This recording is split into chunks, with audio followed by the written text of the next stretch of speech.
Bien, je vous remercie.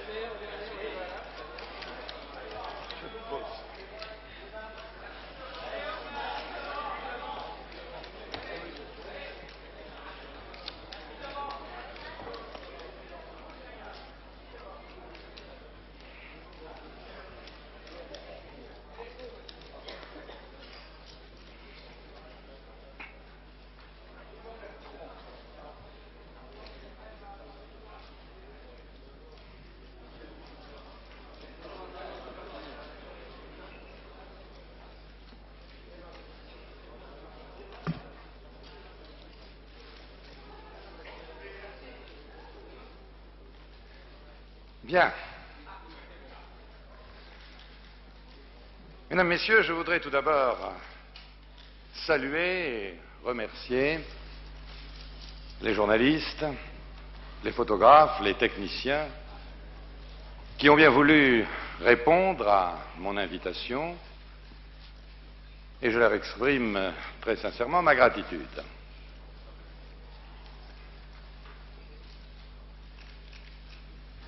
Le 3 février dernier, j'ai annoncé que je serais candidat à l'élection présidentielle. Aujourd'hui, à l'issue d'un long silence au cours duquel j'ai beaucoup travaillé, j'ai beaucoup réfléchi, je voudrais vous indiquer quelles sont les raisons qui m'ont conduit à prendre cette décision, dans quel esprit j'entends conduire cette campagne, et aussi quels sont les objectifs que je veux proposer aux Françaises et aux Français pour qu'ensemble, nous puissions surmonter les difficultés que traverse notre pays.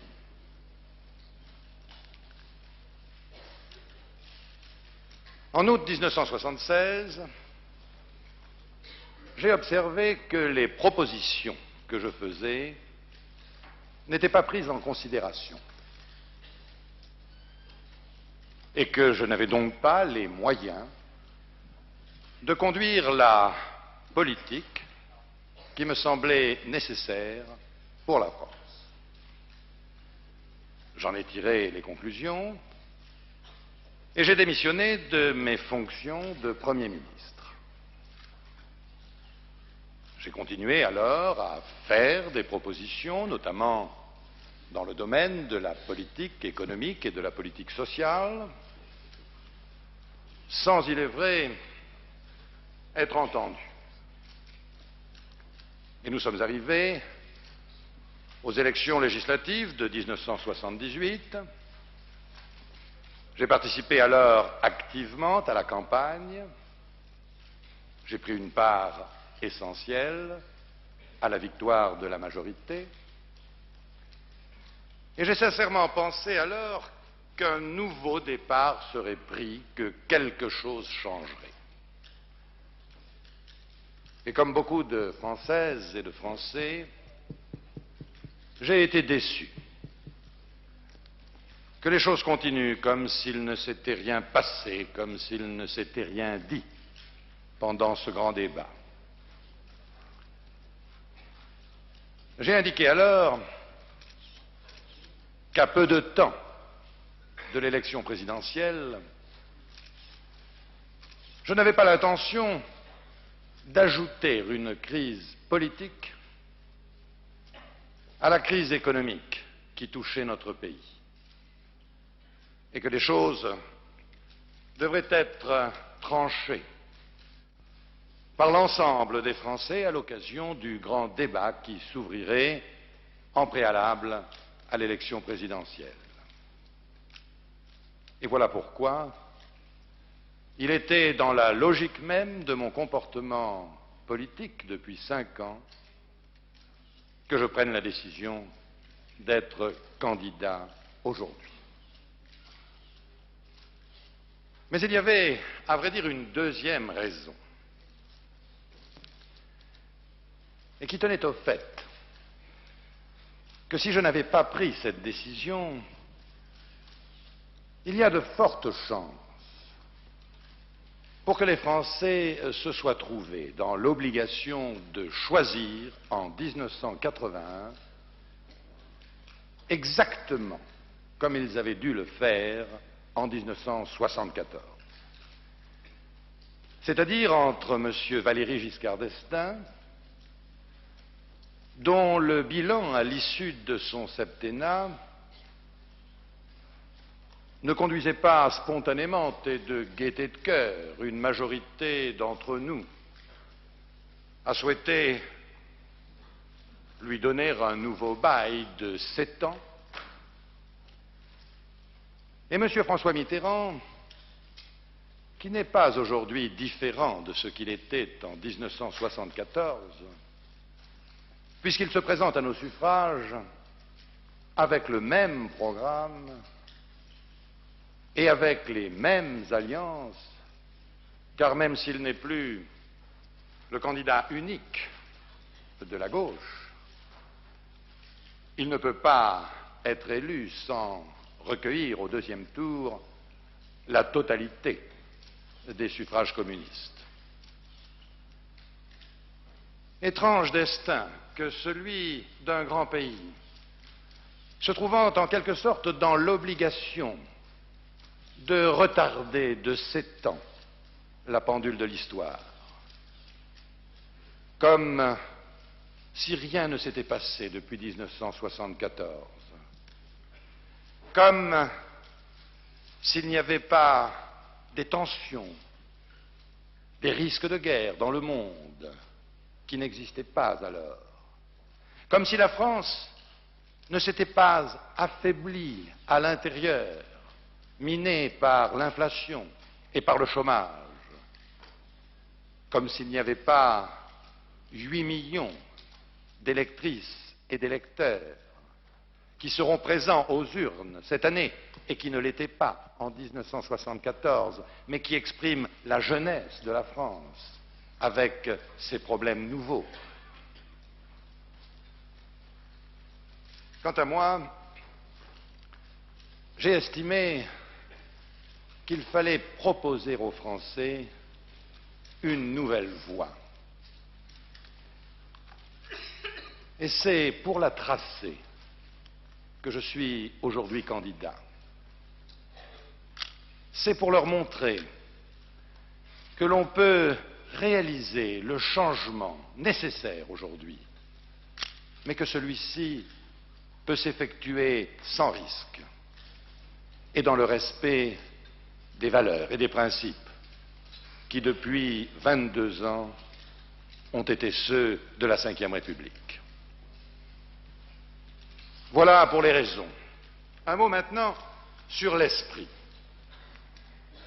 Et je dirais tout de suite que j'entends conduire cette campagne en excluant totalement toute espèce de polémique.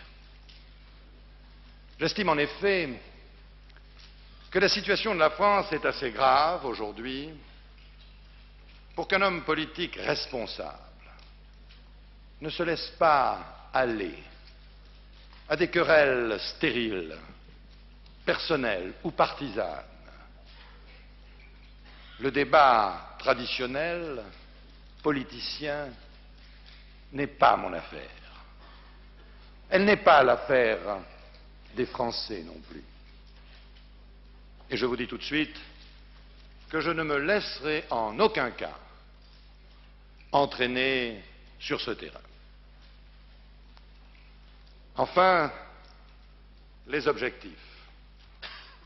Je n'ai bien sûr pas aujourd'hui la prétention d'évoquer tous les problèmes, mais je voudrais simplement souligner quelques idées, à mes yeux, essentielles pour la grandeur de la France et pour le bonheur des Français, tant il est vrai qu'il n'y a pas de France forte sans des Français fiers et heureux d'appartenir à la France. Le premier objectif, c'est de redonner sa place et son autorité à la France dans le monde. Retrouver la place que le général de Gaulle et Georges Pompidou avaient donnée à notre pays et qui est aujourd'hui, disons-le, affaibli et contesté. Ceci tenant à une démarche trop hésitante, ceci tenant à une insuffisante fermeté à l'égard des prétentions des uns et des autres, et notamment des soviétiques, ceci tenant à une insuffisance de générosité ou d'imagination face aux problèmes du développement des pays pauvres ou des exigences des droits de l'homme bafoués dans tant et tant de pays. La France doit retrouver une voie ferme et claire, à la fois pour défendre sans compromis les intérêts qui sont les siens et pour porter le message de paix et d'amitié qui a toujours été le sien. Sans oublier, bien sûr, et dans le même esprit, les exigences de sa défense et notamment le nécessaire renforcement de ses moyens de dissuasion nucléaire et de ses moyens d'intervention. Le deuxième objectif concerne ce qu'exige la démocratie aujourd'hui. Les temps ne sont pas si lointains où la faiblesse des démocraties a ouvert la porte aux dictatures. Il faut se rendre compte aujourd'hui que la démocratie doit s'exercer avec suffisamment d'autorité si l'on veut préserver la sécurité et les libertés de nos concitoyens. Il faut, lorsque la loi est votée, se donner à la fois la volonté et les moyens de l'appliquer sans faiblesse. Le troisième objectif concerne notre situation économique. Curieuse situation en effet que celle d'un pays où se côtoient sans s'entendre une majorité qui brandit en permanence les slogans de liberté, d'initiative, de responsabilité, mais qui laisse, jour après jour, s'insinuer sournoisement une sorte de collectivisme rampant en développant l'emprise de plus en plus grande de l'État et de l'administration sur la vie des individus comme sur l'activité des entreprises. Et une opposition qui voit petit à petit se réaliser son programme sans y être pour rien. Eh bien, il faut interrompre ce processus et rendre la liberté à notre économie et notamment à nos entreprises. Si nous voulons notamment donner ce qui est essentiel et n'a pas été suffisamment compris jusqu'ici, la priorité à la lutte contre le chômage, seule condition de pouvoir réduire efficacement l'inflation qui ronge notre monnaie. Il y a enfin notre politique sociale, qui doit se départir aujourd'hui de ces deux tentations, que sont la généralisation de l'assistance ou encore la démagogie, qui conduit notamment pendant les périodes électorales à faire trop de promesses qui ne seront pas tenues. Il faut savoir que la rigueur exige aujourd'hui de déterminer avec soin les priorités d'une politique sociale. Ces priorités, selon moi, concernent la politique familiale, la politique du logement et la politique de participation. Je ne voudrais pas allonger ce propos liminaire, car j'aurai l'occasion de répondre à vos questions et d'exposer plus complètement quelles sont mes idées et aussi l'ensemble des solutions que je veux apporter aux problèmes auxquels nous sommes confrontés. Je le ferai à l'occasion des voyages en province, car j'entends bien sûr rester au contact des Françaises et des Français et je rencontrerai probablement un certain nombre d'entre vous pendant ces voyages où je développerai tel ou tel thème particulier. Je le ferai aussi à l'occasion de conférences de presse régulières, tous les 15 jours environ, au cours desquelles je vous ferai part de mes réactions aux différentes situations politiques, économiques ou internationales qui pourront se présenter pendant cette période. Mais pour aujourd'hui, je me limiterai à ce court propos et en vous remerciant à la fois de votre présence et de votre patience, nous allons, si vous le voulez bien maintenant, passer au débat à proprement parler. Je donnerai volontiers la parole à ceux qui la souhaitent, en précisant peut-être la règle du jeu, c'est-à-dire que nous pourrions évoquer pendant une demi-heure ou trois quarts d'heure les problèmes de politique intérieure, je veux dire essentiellement les problèmes économiques et sociaux, avant d'évoquer ensuite les problèmes de politique étrangère. Si cette règle du jeu vous convient, eh bien, nous pourrons commencer. Je donne la parole à M. Passeron, qui vient de la demander. Monsieur le Président, depuis 4 ans, vous critiquez sans cesse l'action économique du gouvernement. Vous avez même annoncé récemment que si elle se poursuivait, elle mènerait à la révolution. Vous demandez également qu'une politique nouvelle soit faite. Mais tout ce que vous avez proposé depuis lors n'a jamais été retenu par ce gouvernement pour lequel néanmoins vous votez. Est-ce que ce manque d'audience et de crédibilité de vos propositions ne vient pas de leur imprécision ou de leur insuffisance? En quelque sorte, est-ce que vous avez un remède à la crise économique actuelle? Je voudrais faire une première observation. J'évoquais tout à l'heure l'incohérence entre le discours qui se veut libéral et l'action quotidienne qui est tout à fait différente.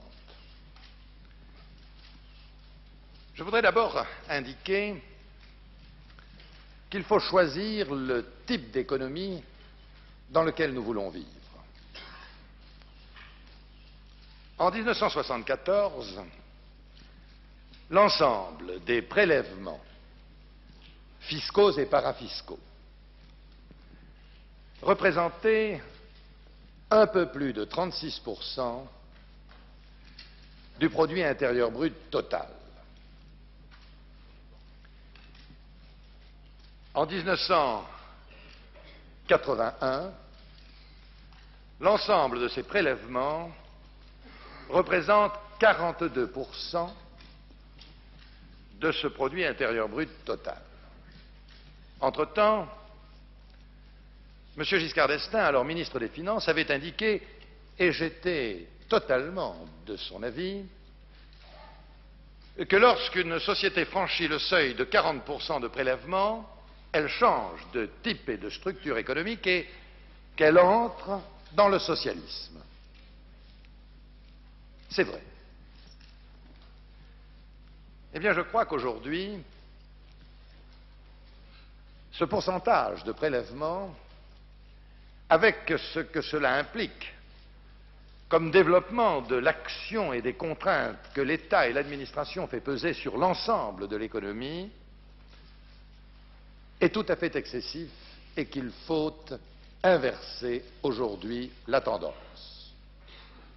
Et ma première observation sera pour dire qu'il me paraît urgent de revenir dans un premier temps à un taux de prélèvement qui n'excède pas 40%, pour revenir dans les délais les plus brefs possibles à un taux raisonnable de prélèvement, c'est-à-dire de l'ordre de 36%. Car si nous continuons au rythme que nous avons soutenu pendant ce septennat, encore une période de 7 ans, et les Français travailleront un jour sur 2 pour payer leurs impôts et leurs cotisations sociales. À ce moment-là, il est tout à fait inutile de se poser la question de savoir s'il convient ou non de voter pour le programme socialiste, ça se fera inéluctablement. Revenir à 40%, cela veut dire quoi? Cela veut dire faire de l'ordre de 60 milliards d'économies. Chiffre considérable. Notre produit intérieur, vous le savez, étant aux environs de 3100 milliards de francs. Eh bien, je propose qu'on réalise cet effort en 2 ans, et en commençant par une première étape d'une trentaine de milliards dès cette année. Et je chercherai pour ma part cet effort en diminuant la pression fiscale et en appliquant l'essentiel de cette diminution à l'impôt sur le revenu. Je sais bien que l'on me dira qu'en France, l'impôt sur le revenu est faible par rapport à ce qui existe dans la plupart des grands États industriels qui nous entourent. C'est faux. Car si l'on prend en considération l'impôt sur le revenu et les cotisations sociales, nous sommes très exactement dans la moyenne.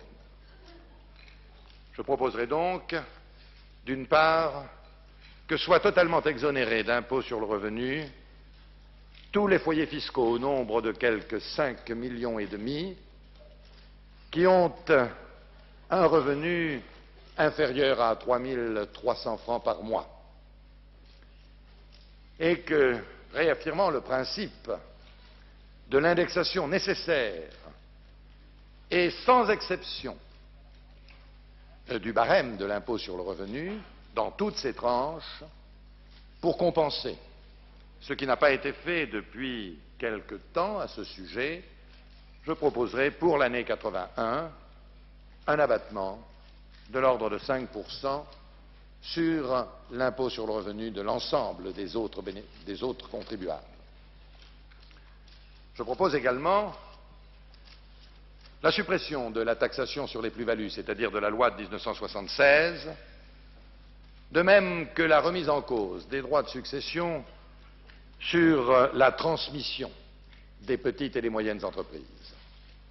Enfin, une accentuation des mesures récemment prises et qui sont excellentes relatives à la déduction du bénéfice imposable pour les investissements. J'attends de cette réduction de la pression fiscale un redémarrage de l'offre et par voie de conséquence une diminution de la pression sur la monnaie et de l'inflation. J'attends aussi de cette perspective la reprise de l'économie. Mais ce n'est pas suffisant. Je vous ai dit tout à l'heure qu'il était essentiel de réaliser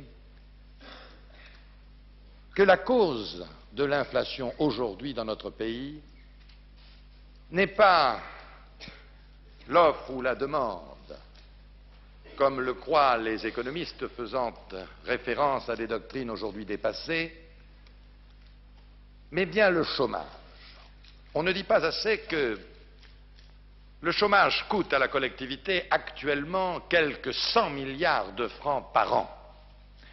C'est-à-dire 100 milliards de francs qui sont dépensés pour indemniser, et c'est légitime, les chômeurs, sans qu'il y ait la moindre contrepartie en matière de production de biens ou de services. Il n'y a pas d'effet plus inflationniste. Et il faut par conséquent se rendre compte que, en même temps que le chômage, l'inflation s'accroît. En 1976, j'ai dit et j'ai écrit que l'orientation prise par notre politique économique conduirait chaque année à une augmentation de 200 000 chômeurs et par voie de conséquence à une augmentation de 1 point à 1,5 point de notre hausse des prix.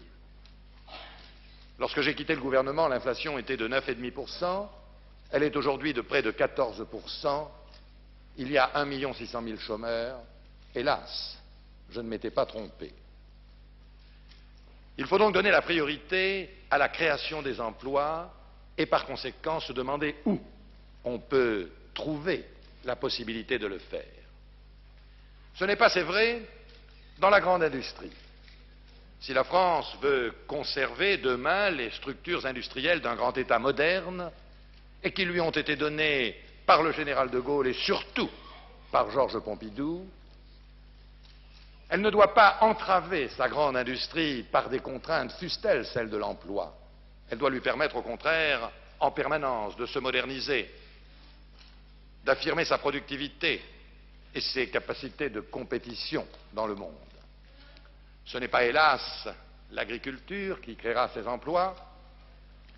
Les services y participeront sans aucun doute, mais pas au niveau suffisant pour faire face aux quelques 600 à 700 000 demandeurs d'emploi nouveaux qui arrivent tous les ans sur le marché du travail et qui sont beaucoup plus nombreux, compte tenu de la démographie, que les quelques 400 000 travailleurs qui prennent chaque année leur retraite, et pour diminuer en même temps le nombre des demandeurs d'emplois existants. C'est donc une autre politique qu'il faut chercher, et cette politique, il faut l'appliquer à l'ensemble de ces 2 millions de petites et moyennes entreprises qui, sur l'ensemble du territoire national, présentent un potentiel d'initiative, de responsabilité, de productivité considérable, mais qui aujourd'hui sont systématiquement paralysés par cette action excessive, pesante, inadaptée, qui est celle d'une administration conduite par une technocratie qui devient chaque jour plus puissante et qui prend le pouvoir réel au détriment du politique, qui seul devrait l'exercer. Il faut libérer notre économie, je le disais tout à l'heure, et notamment libérer ces petites et moyennes entreprises des contraintes qui pèsent sur elles. Il faut pour ce faire aménager notre système fiscal et d'abord supprimer la taxe professionnelle, 35 milliards de francs, alors que cet impôt, chacun le sait, pénalise de façon absurde à la fois l'investissement, l'emploi, l'exportation et la concurrence, en raison de ces considérables variations d'une commune à l'autre. Il faut bien entendu affecter aux communes de France la contrepartie de cette perte, et donc leur donner, au sein de la dotation globale de fonctionnement, une dotation représentative de la taxe professionnelle indexée sur la TVA pour qu'elle n'y perde rien. C'est vrai. Et il faut donc que l'État récupère les sommes correspondantes, ce qui doit être fait par un autre impôt, mais qui soit moderne. 35 milliards, cela représente environ 13% d'augmentation de la TVA, c'est-à-dire en clair, une augmentation de 2 points de chacun des taux de la TVA, ce qui est parfaitement supportable, et ce qui n'aura pas sur les prix d'incidence supérieure à celle que l'on enregistre par la taxe professionnelle, qui est naturellement, elle aussi, transportée dans les prix, répercutée dans les prix. Il y a les contraintes d'ordre juridique. Nous ne pouvons plus appliquer aujourd'hui, comme elles avaient été élaborées en période de plein emploi, les règles sur les licenciements qui paralysent toute capacité de recrutement. Il faut de façon contractuelle les modifier et les adapter. Nous devons mettre au point un véritable statut de la sous-traitance. Nous devons trouver des solutions à ces problèmes irritants qui sont ceux des seuils pour les petites et moyennes entreprises. Il y a les contraintes d'ordre financier. Il faut créer un outil moderne de crédit pour les petites et moyennes entreprises et qui probablement doit être un outil d'ordre mutualiste et décentralisé comme le crédit agricole, mais adapté aux besoins des petites et moyennes entreprises. Il y a les contraintes d'ordre bureaucratique qui, incontestablement, sont de plus en plus insupportables et paralysantes pour ces 2 millions d'entreprises et sur lesquelles il faut revenir de façon à les libérer. Elles n'ont pas les moyens de les assumer. Vous savez, je disais 2 millions. En forme de boutade, je vous dirais que si chacune des petites et moyennes entreprises en France créait un emploi, il n'y aurait plus de problème d'emploi et vraisemblablement plus de problèmes d'inflation. Naturellement, cela exige parallèlement, et je ne le développerai pas ici, en tous les cas aujourd'hui, une réforme profonde de notre système d'éducation et de formation, naturellement. Mais enfin, c'est bien là l'orientation qu'il faut donner.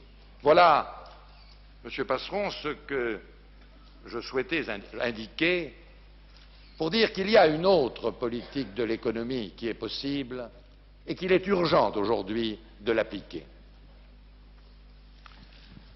Monsieur Frédé.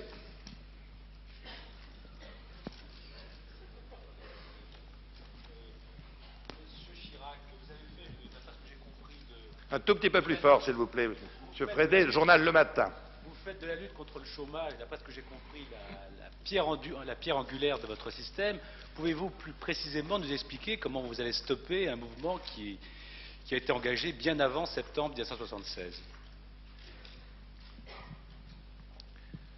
J'ai essayé de vous indiquer quelles étaient les solutions que je préconisais. Je ne voudrais pas me répéter.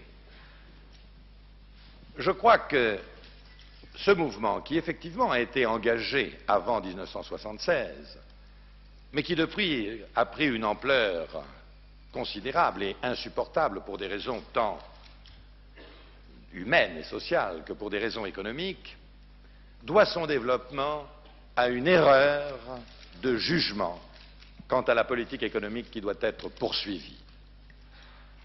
Je ne répéterai pas ce que j'ai dit tout à l'heure, mais je crois que la solution au problème de l'emploi doit être recherchée dans la libération de notre économie des contraintes qui pèsent de façon excessive sur elle. Et que la diminution de ce chômage se traduira inévitablement par une diminution des tensions sur la monnaie, c'est-à-dire par une diminution de l'inflation, et que nous retrouverons peu à peu les équilibres que nous avons perdus. Je crois qu'aujourd'hui, nous sommes enfermés dans les séquelles mal adaptées des théories keynésiennes qui avaient tout prévu, sauf que l'on pouvait avoir en même temps, dans un pays industriel, la stagnation et l'inflation. Petersen, der Tagesspiegel, Berlin, Allemagne fédérale. Monsieur Chirac, le gouvernement explique le taux de chômage en partie par la situation démographique. Acceptez-vous ce raisonnement? Est-ce que cela veut dire qu'il faut dire aux Français renoncer aux enfants, aux nouveau-nés, parce que chaque nouveau-né est un chômeur en perspective? Merci. Non, monsieur, je crois qu'il n'y a pas de rapport et je pense que le chômage ne peut que se développer avec la baisse de la démographie. Je crois que l'une des sources de consommation et de demande les plus importantes réside précisément dans les enfants et dans une démographie forte, et par conséquent je récuse toute thèse tendant à dire que pour lutter contre le chômage, il faut s'arrêter de faire des enfants. Monsieur Kagelec, journal Die Welt de Bonn. Monsieur Chirac, je crois qu'on peut dire sans aucune contestation possible que votre décision de miser en 1974 sur le camp de Monsieur Giscard d'Estaing et de donner ainsi le premier président de la République non gaulliste à la France de la Ve République, est-ce que cette décision que vous avez prise donc il y a 7 ans, vous la regrettez aujourd'hui, rétrospectivement? Je ne regrette rien, cher monsieur, car à l'époque, le choix était entre l'aventure de l'incertain et la certitude de l'aventure. Eh bien, j'ai choisi.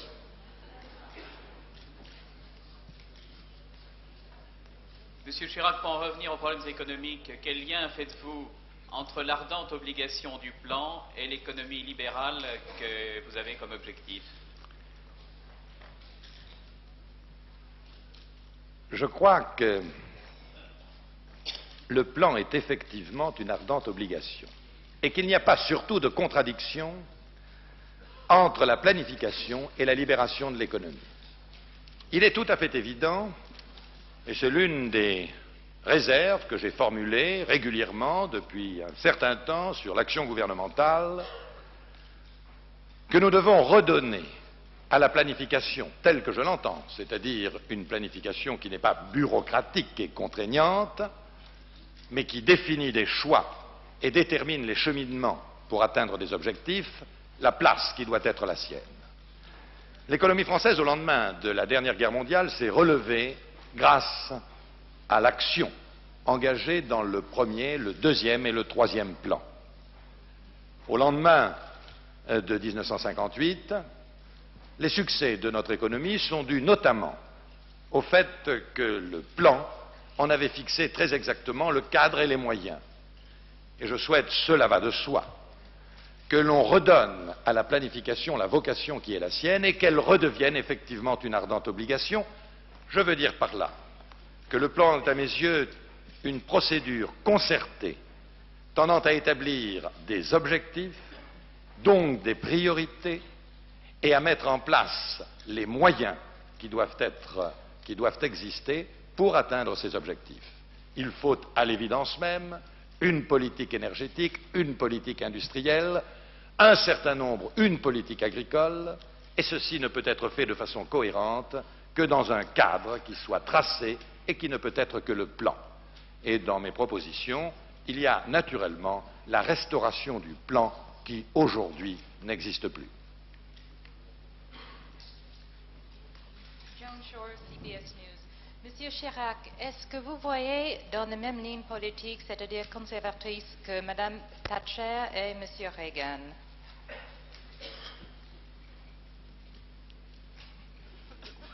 Vous me demandez si je suis dans la même ligne politique? Oui. Écoutez, après tout, c'est une ligne qui n'est pas si mauvaise, puisque les deux personnalités que vous me citez ont gagné les élections. Alors, je me dis qu'après tout, cette ligne, effectivement... Mais je vais vous dire, chère madame,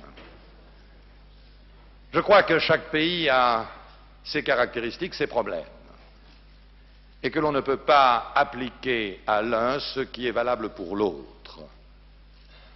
Et croyez bien que si je me suis réjoui de l'élection du président des États-Unis, non pas sur le plan personnel, parce que je ne le connais pas, mais dans la mesure où il était pour moi le symbole d'un sursaut de la grande nation américaine contre l'affaiblissement.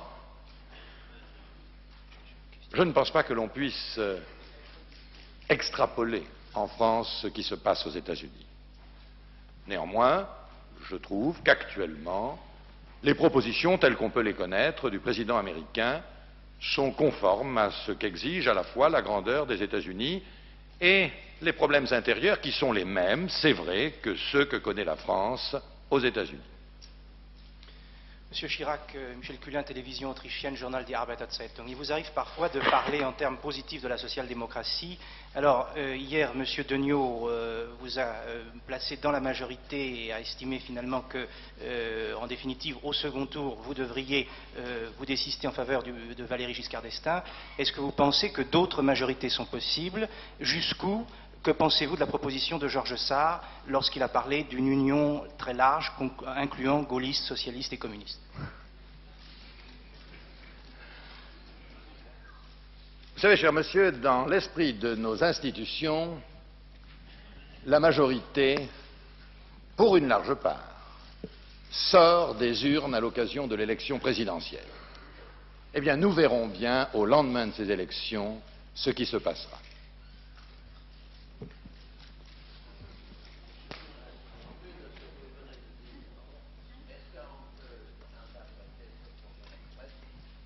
Quand vous croyez pouvoir gagner cette élection cette fois-ci. Cher monsieur, non, vous n'avez pas entendu, mais je vais répéter. Monsieur demande si, de la façon dont je présente les choses, je crois pouvoir gagner cette élection cette fois-ci. C'est bien ce que vous avez. Mais cher monsieur, si je n'avais pas la conviction de gagner, vous ne me trouveriez pas aujourd'hui devant vous. Je n'ai aucune intention d'aller faire un petit tour, de porter un témoignage. J'ai trop de respect pour les électrices et les électeurs, et aussi beaucoup de choses à faire pour ne pas m'engager dans un combat politique avec la ferme résolution de le gagner. J'avais fait la même réponse à une question identique posée peut-être avec plus de scepticisme par un de vos confrères, au début de ma campagne pour les élections municipales à Paris. Monsieur Jacques Chirac, Michel Phil, le nouvel économiste. Vous nous avez indiqué votre intention de faire 30 milliards d'économies en une année, mais si j'ai bien compris, vous n'avez pas indiqué par quelle nouvelle recette vous compenseriez ce trou. Alors, est-ce que vous avez l'intention de supprimer des prestations sociales ou de couper dans tel ou tel budget? Je n'ai pas dit que je souhaitais compenser par de nouvelles recettes, puisque mon intention est de revenir à une situation où le prélèvement général opéré par l'État sur le revenu des citoyens diminue. Et par conséquent, ces 60 milliards qui, en 2 ans, doivent impérativement disparaître du prélèvement fiscal, ne peuvent être compensés que par une réduction de la dépense. Réduction de la dépense qui peut parfaitement être obtenue et dont je propose qu'elle soit de 30 milliards cette année et 30 milliards l'année prochaine. Vous savez, dans le budget de 1980, le groupe politique auquel j'appartiens avait proposé modestement de faire 2 milliards d'économies. 2.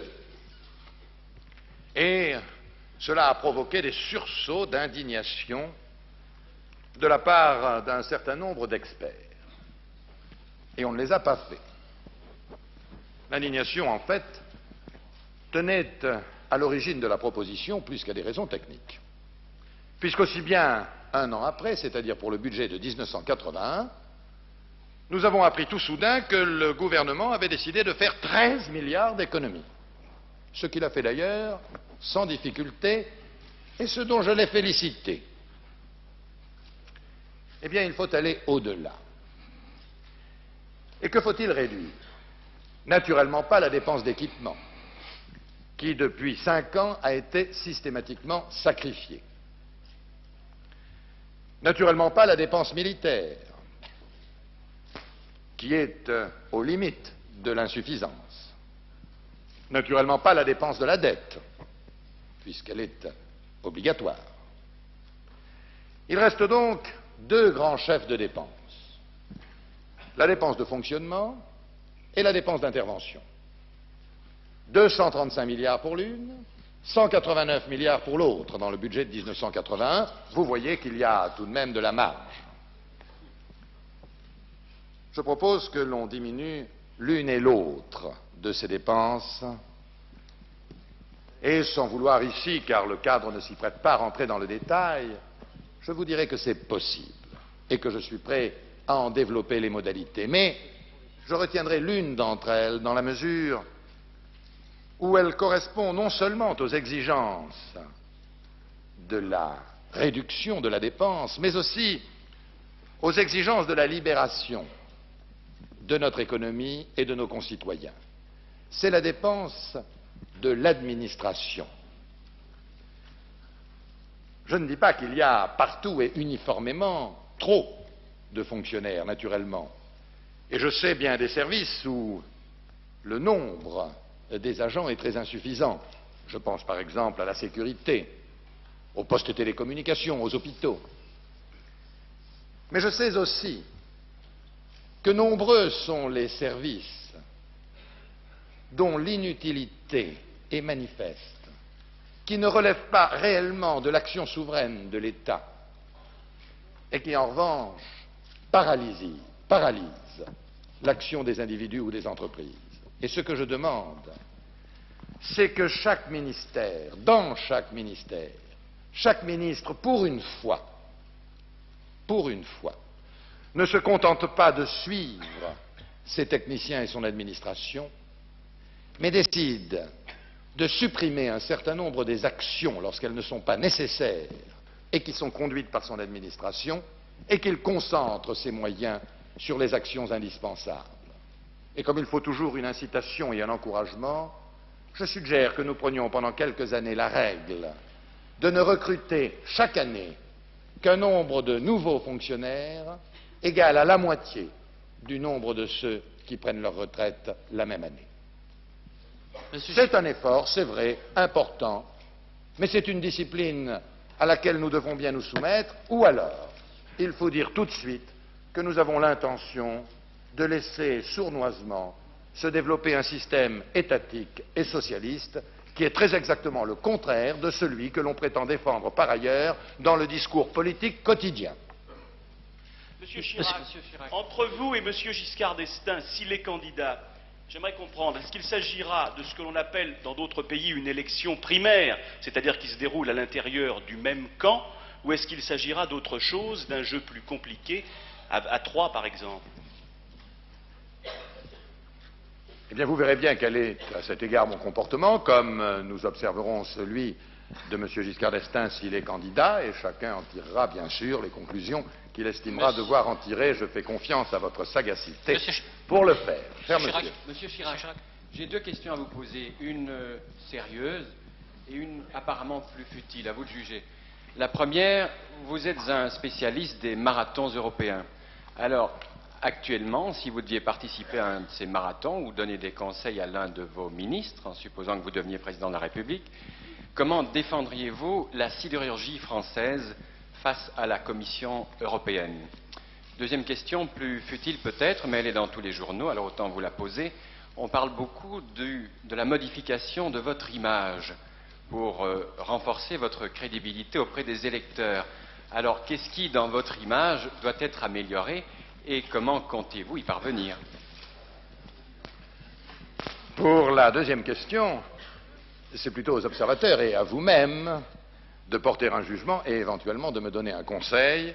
Je suis toujours très ouvert aux conseils amicaux que l'on veut bien me donner. Sur le premier point,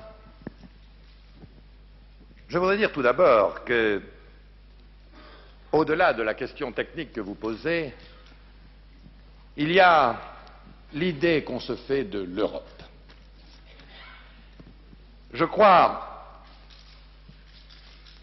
que nous sommes arrivés bien près du moment où nous devrons réexaminer l'ensemble des règles de la construction européenne.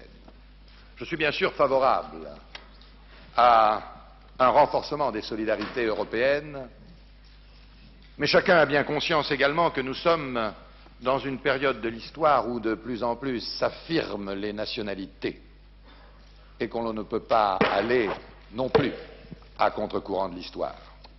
Or, le traité de Rome, et c'est là sa terrible faiblesse, ne choisit pas clairement entre une Europe qui se ferait contre les États et en les vidant de leur autorité, et une Europe qui se ferait par les États et en prenant appui sur leur autorité. Et après toute une période où le nombre des participants et la bonne volonté du départ ont permis des progrès certains, nous sommes arrivés à un moment où, dans tous les domaines, cette structure généreuse est en train de se fissurer. C'est vrai pour la politique agricole commune, hélas.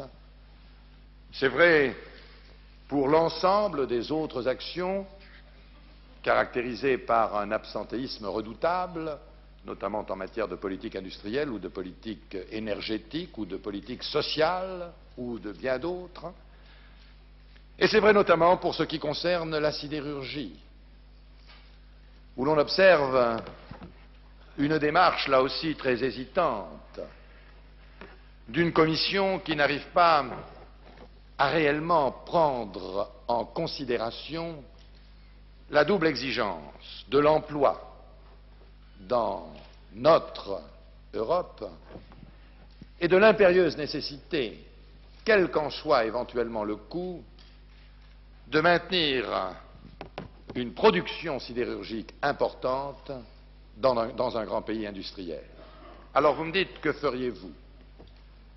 Je ne vais pas développer longuement, j'aurai l'occasion de le faire, notamment en Lorraine et dans le Nord, mon idée sur la politique sidérurgique. Mais je vous dirai simplement qu'en toute hypothèse, et dussé-je prendre des mesures nationales, dans le cas où je n'arriverai pas à convaincre nos partenaires de prendre des mesures communautaires, je protégerai notre sidérurgie. parce qu'il n'est pas de France forte possible, il n'est pas de structure industrielle moderne pour notre pays si nous n'avons pas une sidérurgie qui soit importante et qui soit dynamique, même si cela doit nous coûter quelque chose. Monsieur Chirac, avez-vous l'intention d'instituer un impôt sur... Attendez, monsieur Les Obligeaux, on ne peut pas parler tout le monde ensemble, n'est-ce pas? Alors, Une question de transition, monsieur Chirac. Dès le lendemain de votre déclaration de candidature, l'association de rapatriés et le recours a estimé que votre entrée en lice était de nature, je cite, à enrichir le débat sur les problèmes relatifs à la réintégration dans la communauté nationale des Français rapatriés de toute confession. Quelle appréciation apportez-vous sur cette prise de position? C'est un sujet que j'ai l'intention effectivement d'aborder dans la mesure où il relève à la fois d'une conception de la justice et de la nécessité de la réconciliation nationale. La démarche dans ce domaine a été, il faut bien le dire, un peu cahotante, et le contentieux a trop duré. Le moment est venu, c'est vrai, d'y mettre définitivement un terme. Je crois qu'il faut le faire d'abord en prenant immédiatement un certain nombre de mesures techniques et qui permettent de rendre plus juste l'action telle qu'elle est actuellement menée. Je pense aux modalités concernant les titres d'indemnisation et leur négociabilité, je pense au niveau des barèmes, aux modalités des successions ou au plafond de l'indemnisation. Mais ceci n'est pas suffisant. Je crois que le moment est venu également de présenter au Parlement une nouvelle loi, et qui soit définitive, fondée sur l'application stricte du droit commun. Et cela, je m'engage à le faire parce qu'il s'agit de la justice et parce qu'il s'agit de la réconciliation. Et que la France ne peut pas se permettre de maintenir plus longtemps des amertumes de cette nature. Et c'est dans le même esprit, celui de la réconciliation, que je crois que doit être maintenant voté par le Parlement. Le groupe parlementaire auquel j'appartiens d'ailleurs a fait à cet égard une proposition, une loi d'amnistie totale et sans réserve. Enfin, il y a les Français de confession islamique dont chacun sait qu'ils sont aujourd'hui étrangers là où ils sont nés et que trop souvent ils ne se sentent pas des Français à part entière, et pour lesquels un effort important, en respectant leur identité culturelle et religieuse, bien sûr, doit être fait pour leur meilleure intégration, à eux qui ont choisi la France et qui, à cet égard, sont plus français que beaucoup d'entre nous. Voilà en quelques mots, mais j'aurai l'occasion de le développer, ce que je peux vous dire sur ce problème. Monsieur Chirac, que ce soit sur les considérations de politique économique ou sur la place de la France dans le monde, il n'y a pas une grande différence entre vos propos et ceux de M. Michel Debré. Est-ce que ça n'est pas un peu gênant, ce même programme défendu par deux candidats issus du même parti? Je vous ai indiqué tout à l'heure les raisons pour lesquelles j'étais candidat. M. Debré a exposé les siennes, elles sont parfaitement respectables. La caractéristique de l'élection présidentielle est précisément de permettre à toute personnalité ayant des propositions à faire de pouvoir le faire. Eh bien, je n'ai aucun commentaire à faire sur la candidature de Michel Debré. Avez-vous l'intention d'instituer un... Attendez. Ça marche pas, Monsieur Chirac, avez-vous l'intention d'instituer un impôt sur le revenu? Monsieur, ici, à droite, à votre droite. Voilà. Ah, pardon. Monsieur Chirac, avez-vous l'intention d'instaurer un impôt sur les grosses fortunes, votre groupe à l'Assemblée s'étant déclaré favorable à un tel impôt? Dans l'état actuel des choses, non. Et pour des raisons qui n'ont rien de doctrinal. Simplement parce que je crois que dans un premier temps, l'effort que nous devons faire consiste à diminuer le prélèvement de l'État sur la richesse nationale. Alors nous verrons ensuite ce qu'il y a lieu de faire dans le cadre d'une réforme plus profonde de la fiscalité. Pour le moment, non. S'il vous plaît. Ah, monsieur, attendez, alors cette fois-ci, je vous donne la parole, oui, parce qu'il l'a demandé depuis un bon moment. Cher Charles. Monsieur le Président, est-ce que vous considérez que la pratique actuelle du pouvoir fausse l'esprit des institutions de 1958, révisées en 1952? Je veux dire le rôle du Parlement dans l'État et celui du Premier ministre accessoirement. Je voudrais dire tout d'abord que je considère que nos institutions ont fait leurs preuves.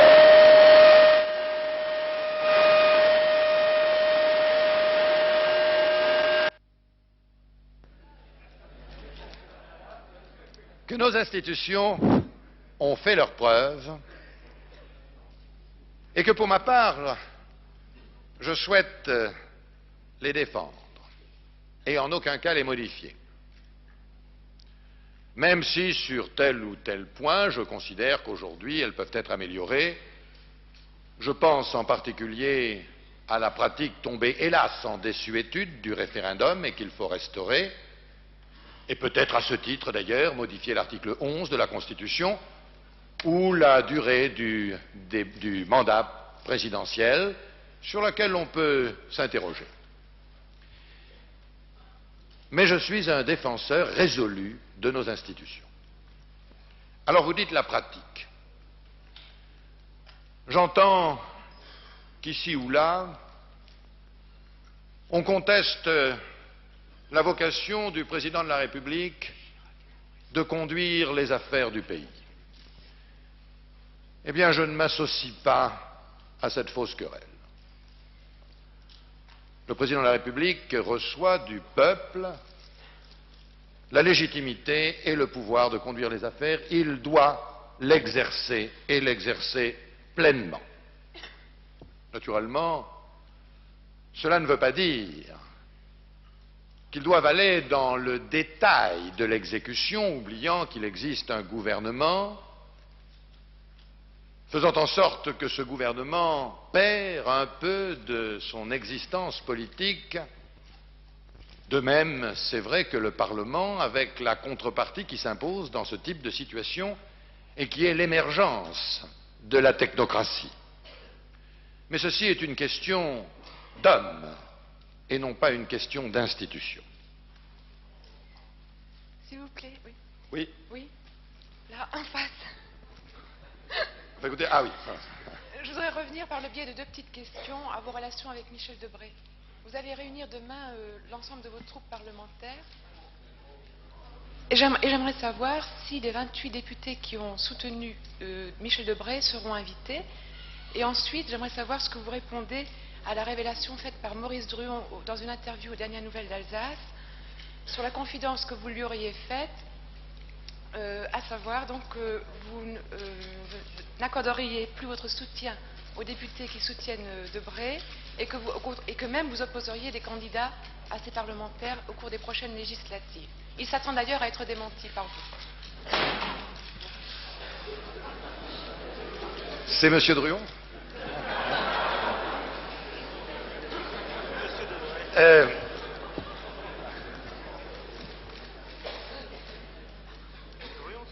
Je ne réunis pas, Madame, mes troupes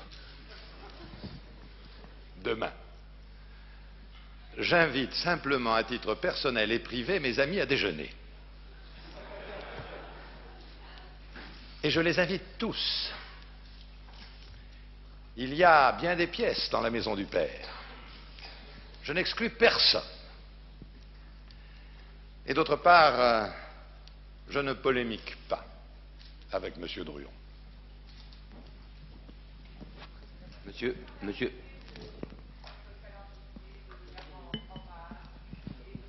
vous avez l'intention de vous rendre à l'étranger avant les élections présidentielles? Voilà une excellente transition pour passer aux questions relatives à l'étranger, car je m'aperçois tout d'un coup que nous avons été très longs sur l'intérieur. Il faudra se limiter à une ou deux questions sur l'étranger.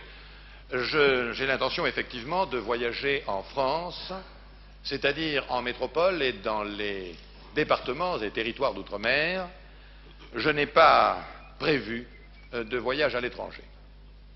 Nous passons maintenant, si vous le voulez bien, aux questions de politique étrangère. Monsieur Chirac, vous avez parlé d'un risque de guerre mondiale. Vous savez que le général de Gaulle a laissé dans la Constitution le principe de la limitation de la souveraineté nationale absolue pour organiser la paix. Au cours de vos discussions sur le désarmement, est-ce que vous ferez appel à ce principe afin d'assurer un contrôle du désarmement qui soit enfin efficace?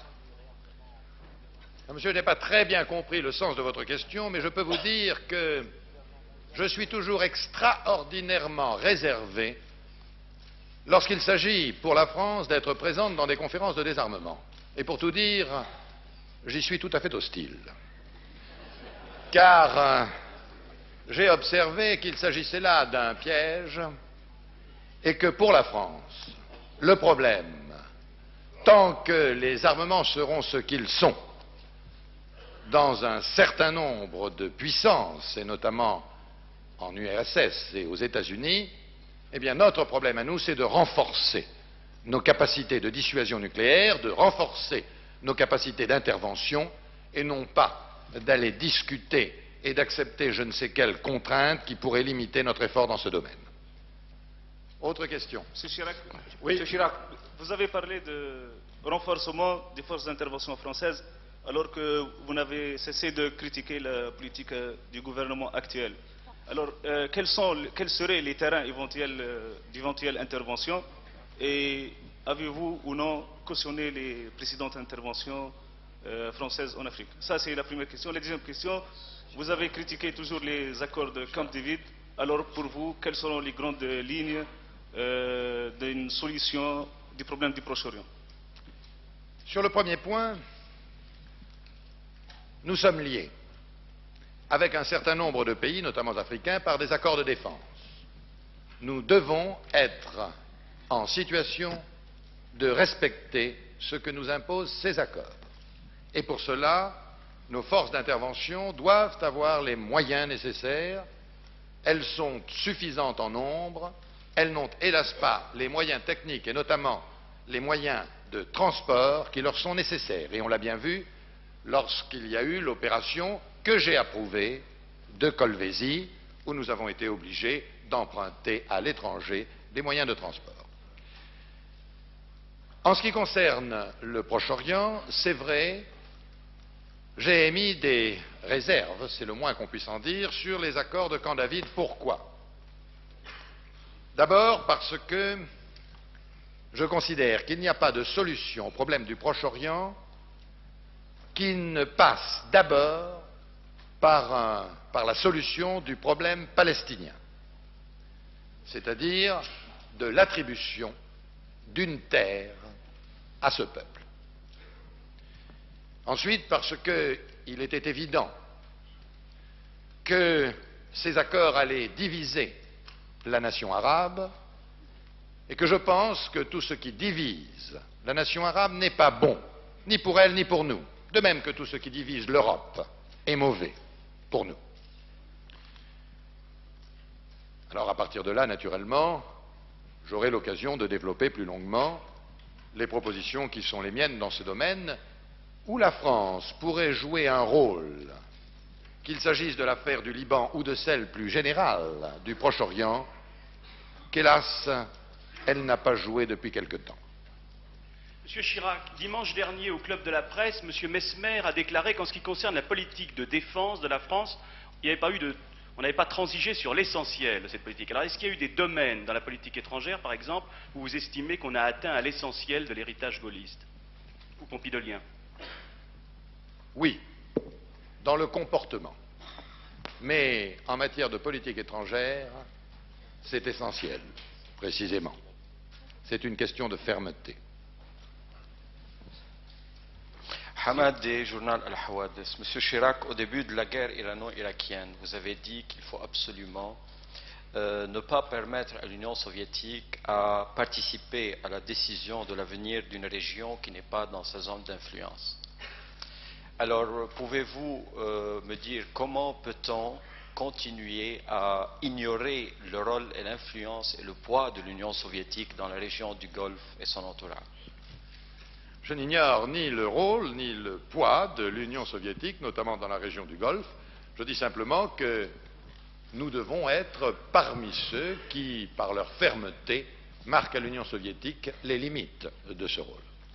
Si vous êtes élu président de la République française, en quoi, dans ses objectifs, ses méthodes et ses moyens, votre politique africaine sera-t-elle différente de celle suivie depuis 7 ans par le président Giscard d'Estaing? La France a historiquement une vocation à l'égard de l'Afrique, elle en a également une à l'égard du développement, c'est-à-dire de tout ce qui touche à la dignité de l'homme. Nous ne pouvons pas laisser se creuser, comme il se creuse actuellement, le fossé entre les nations riches et les nations pauvres. C'est inacceptable tant sur le plan humain que d'ailleurs sur le plan politique, car c'est porteur de divisions et de risques que l'on n'a pas besoin de beaucoup d'imagination pour comprendre. Il faut donc que la France, à nouveau, fasse connaître son ambition dans ce domaine et qui ne peut être que d'apporter une solution à ce problème. Je veux dire au problème du développement en général. Et il se trouve que nous sommes dans une situation exceptionnelle où nous connaissons pour la première fois dans l'histoire du monde contemporain à la fois une demande très importante et insolvable, mais que l'on peut chiffrer, d'après les grandes organisations internationales, à quelque chose comme 150 à 200 milliards de dollars, que l'on trouve également une capacité de production dans les pays industriels inemployée et qui s'appelle le chômage ou les moyens techniques sous-employés, et dont l'OCDE disait récemment qu'elle représentait une capacité de l'ordre de 100 à 120 milliards de dollars par an, et que nous avons enfin une capacité de financement exceptionnelle dans le monde et qui est la richesse des pays producteurs de pétrole, qui pour 1980 encaisseront environ 300 à 310 milliards, ont encaissé environ 300 ou 310 milliards de dollars, ont dépensé environ 180 milliards de dollars et laissent disponible de l'ordre de 120 à 130 milliards de dollars. Si j'ai cité les chiffres, c'est simplement pour vous montrer que nous sommes dans cette situation exceptionnelle où il y a à la fois un producteur, un consommateur et un banquier, et qu'il n'y a pas besoin d'être un grand expert de l'économie pour savoir que dans une telle situation, on peut trouver, avec un peu d'imagination et de cœur, une solution qui soit à la fois conforme aux intérêts du développement de ceux qui ont besoin de se développer, qui soit le moteur de la relance de l'économie des pays industriels et qui permette aux pays producteurs de pétrole d'avoir la garantie de placer sans risque leurs capitaux, qui par ailleurs ne pèseraient pas comme ils le font actuellement par le biais des pétrodollars sur l'ensemble du système monétaire international. C'est dire que nous devons donner l'exemple dans ce domaine, et c'est dans cet esprit que j'ai proposé et que je proposerai plus en détail que la France soit le champion d'une grande alliance pour le développement. Alors bien sûr, cela s'applique en priorité à l'Afrique, à laquelle nous sommes liés par des liens humains très solides et pour laquelle nous devons faire un effort particulier afin de l'aider dans son développement. C'est cet effort que nous n'avons pas fait suffisamment depuis quelques années, où nous voyons notre effort budgétaire de coopération qui fond comme neige au soleil. Eh bien, ce n'est pas sérieux et ce n'est pas convenable. Voilà pourquoi je proposerai au cours de cette campagne, sur le plan des relations entre la France et l'Afrique, plus de compréhension et plus de solidarité. C'est l'intérêt de l'Afrique, c'est l'intérêt de la France. Monsieur Chirac. Une dernière question. Monsieur Chirac, dernière question là, s'il vous plaît. On parle ensemble. Quelle est votre attitude vis-à-vis le conflit irako-iranien, quotidien de Bagdad, Al-Mukdali. J'ai eu plusieurs fois l'occasion de dire que je considérais dans ce conflit que les torts incombaient à l'Iran, dans la mesure où, pendant des mois et des mois, on a entendu les pseudo-autorités iraniennes manier l'injure et l'invective permanente à l'égard de leurs voisins, dans la mesure aussi où ils ont cru devoir remettre en cause les accords d'Alger, ce qui naturellement ne pouvait finalement que déboucher sur une crise militaire. C'est ce que nous voyons, hélas, aujourd'hui. Je n'ai pas changé d'avis. Monsieur. Antoine Basbous du Réveil de Beyrouth.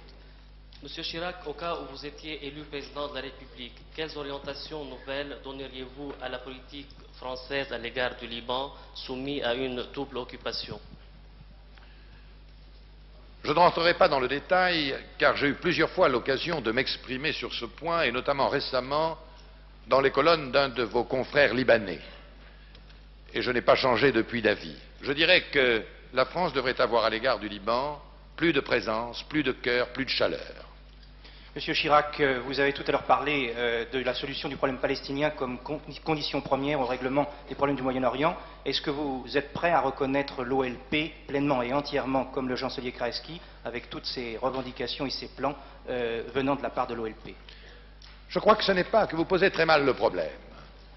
Je ne pense pas que ce soit un problème de reconnaissance de l'OLP.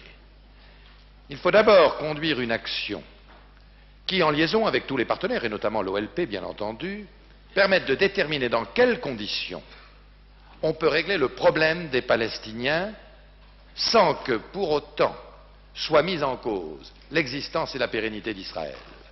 Et à partir de là, et c'est ce que n'a pas fait l'accord de Camp David, une solution est peut-être, tout en étant difficile, possible dans cette région du monde. Monsieur Chirac. La dernière question, Monsieur Pujol. Ce sera la dernière question parce qu'il est maintenant 4h25 et nombreux sont ceux qui veulent rejoindre leur rédaction. Monsieur Pujol. Les Nouvelles Hébrides ont accédé à l'indépendance l'été dernier. Cette indépendance s'est traduite par la persécution des Français et des francophones. Et tout dernièrement, la semaine dernière, l'ambassadeur de France a été expulsé, tandis que le gouvernement du Vanuatu mène campagne contre la présence de la France en Nouvelle-Calédonie. Que pensez-vous, Monsieur Chirac, de la politique du gouvernement français à l'égard de cette indépendance des Nouvelles Hébrides? Je parlais tout à l'heure de démarches hésitantes, d'insuffisance de fermeté et d'absence de dessein. Je ne pensais pas seulement à l'Afghanistan ou au Tchad, je pensais, c'est loin et c'est petit, mais c'était la France. Aux Nouvelles Hébrides, je regrette profondément ce qui s'y est passé et je crois que ce n'est pas à notre honneur. Mesdames et messieurs, je vous remercie.